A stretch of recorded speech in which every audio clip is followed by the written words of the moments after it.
Hello guys, welcome back to my channel Teju daily blogs. So ఇవాళ video వచ్చేసి నేను ఇంట్లో టిఫిన్ ఉప్మా చేస్తున్నాను అనమాట. సో అదే వీడియో పెట్టాను.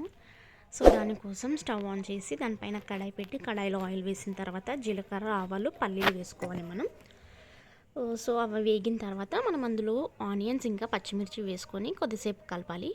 కలిపిన తర్వాత మనం అందులో కొత్తిమీర కూడా వేసుకోవాలన్నమాట. ఆ కొత్తిమీర వేసుకున్న తర్వాత కాసేపు కలిపి అలానే పక్కన పెట్టాలి. సో అలాగే నేను పక్కన వాటర్ కూడా పెట్టాను అనమాట.